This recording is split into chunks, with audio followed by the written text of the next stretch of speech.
खबरों में आगे बढ़ते हैं। एक और बड़ी खबर आपको बता देते हैं। रांची में ईडी की बड़ी कार्रवाई देखने को मिली है। आईएएस पूजा सिंघल के आवास पर छापेमारी की गई है। 25 करोड़ रुपए से ज्यादा का कैश बरामद। कैश गिनने के लिए कई मशीनें मंगवाई गई हैं। जो कैश बरामद किया गया है उसको गिनने के लिए कई मशीनों को मंगवाया गया है। बड़ी कार्रवाई के तौर पर इसको देखा जा रहा है। रांची में ईडी की बड़ी कार्रवाई, आईएएस पूजा सिंघल के आवास पर छापेमारी।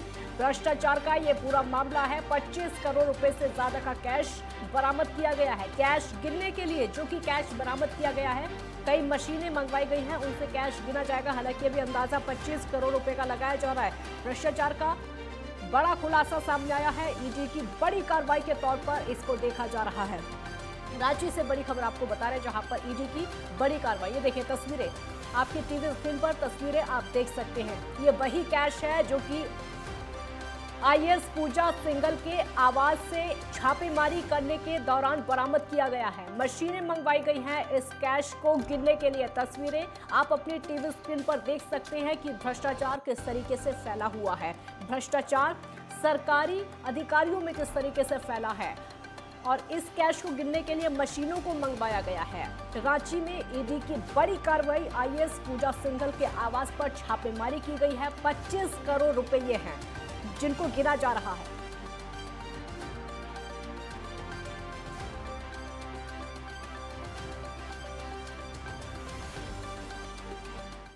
सूरज कुमार संवाददाता हमारे साथ जुड़ गए हैं ज्यादा जानकारी के लिए। सूरज, आईएएस पूजा सिंघल के आवास पर छापेमारी की गई, तकरीबन 25 करोड़ रुपए बताए जा रहे हैं जो बरामद किए गए, पूरी जानकारी क्या है?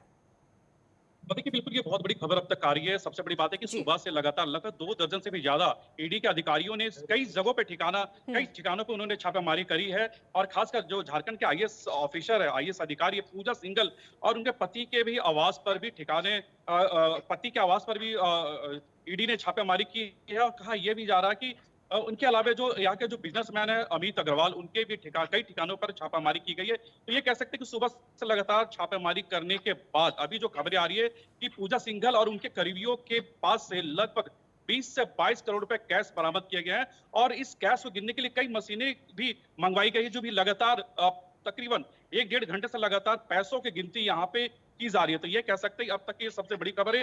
ये सिर्फ पूजा सिंघल की बात ही नहीं, बल्कि रांची में ऐसे कई और बिजनेसमैन हैं जो कि सरकार से जो ताल्लुकात रखते हैं, उनके ठिकानों पे भी छापेमारी की गई है।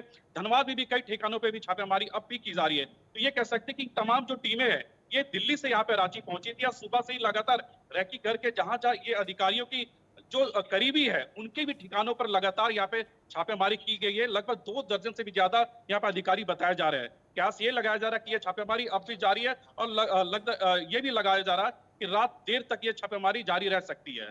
जी सूरज, ये जो तस्वीरें इस समय हम अपनी टीवी स्क्रीन पर भी लगातार दिखा रहे हैं, जो कैश की तस्वीरें हैं वो भी हम लगातार दिखा रहे हैं दर्शकों को। ये तस्वीरें बताती हैं कि सरकारी अधिकारियों में किस तरीके से भ्रष्टाचार फैला हुआ है। देखिए, बिल्कुल आपने सही कहा। पूजा सिंघल एक बहुत ही ऑनेस्ट आईएएस अधिकारी मानी जाती थी। और सबसे बड़ी बात है कि ये बीजेपी गवर्नमेंट में भी कई पदों पे ये रह चुकी है। और फिलहाल झारखंड सरकार में जो हेमंत सोरेन की सरकार है उसमें उद्योग विभाग और माइनिंग डिपार्टमेंट के ये अधिकारी है। तो जाहिर तौर पर ऐसे स्थिति में जो अभी जो बातें आ रही है, आपने देखा कि सरकार को लेकर किस तरह से लगातार बीजेपी भी निशाने पे लगातार उनको लेती रही है। और फिलहाल अब देख रहे हैं जिस तरह से अभी फिलहाल जो मामला जो सामने आया ईडी की तरफ से जो छापेमारी की है, तो इससे कहीं ना कहीं सरकार के शहर पर असर पड़ सकता है। लेकिन ये जांच का विषय है, आखिरकार इतनी भारी रकम उनके पास आया कहां से, और उनके जो परिजन है, जो उनके परिवार के लोग हैं, और कौन कौन इसके परिवार में शामिल है, और कितने और ऐसे लोग हैं जिनके ठिकानों पर ईडी के अधिकारी छापा और मार सकती है। सूरज, अभी का क्या अपडेट है? क्या अभी जो कई मशीनें मंगवाई गई हैं, कैश गिना जा रहा है या फिर गिना जा चुका है? अधिकारियों के बीच में अब भी कह सकते हैं कि नोटों की गिनती जारी है। और जो इनके अधिकारी है, जो इनके करीबी है, उनके ठिकानों पे भी छापेमारी जारी है। रांची के पेंटालूस, जो अभी की खबर है, अभी कुछ ही देर पहले रांची के पेंटालूस में भी कई अधिकारी वहां पे पहुंचे हैं। कई ऐसे ऑफिस है, वहां भी छापेमारी की जा रही है। अब ये देख रहा है कि शाम तक हर अधिकारियों के हाथ पे और क्या लग सकता है, क्योंकि कहा यह भी जा रहा है कई से कागजात है पूजा सिंघल के खिलाफ, वो भी अधिकारियों के हाथ लगे हैं। सूरज, कुल मिलाकर ये कहा जा सकता है कि ईडी की बहुत बड़ी कामयाबी, बहुत बड़ी सफलता। जाहिर तौर पर कह सकते हैं कि ईडी की सबसे बड़ी अब तक की ये छापेमारी बताई जा रही है, क्योंकि एक नहीं बल्कि 2 दर्जन से भी ज्यादा अधिकारी अगर सुबह से अगर छापेमारी कर रहे हैं तो जाहिर तौर पे ये बड़ी कार्रवाई आप कह सकते हैं, क्योंकि ये रांची की जो टीम है उनके साथ जो दिल्ली की टीम है वो यहाँ पे कॉलम से और लगातार दोनों टीम के सहयोग से यहाँ पे छापेमारी की जा रही है। तो ये कह सकते हैं कि इस तरह के जी। छापेमारी के बाद जो और भी इस तरह के जो अधिकारी है कहीं ना कहीं वो भी हमें लग रहा है कि संदेह के घेरे में है। और सबसे बड़ी बात है ये जांच का विषय है। अब ये देखना कि पूरे जांच के बाद जो ईडी के अधिकारी है उनके पास जो सबूत हाथ लगे, जो कागजात है उसमें और जी। क्या इंपॉर्टेंस है वो बाद में पता चल सकता है। जी सूरज, बहुत शुक्रिया आपका इस पूरी जानकारी के लिए, बहुत बहुत शुक्रिया।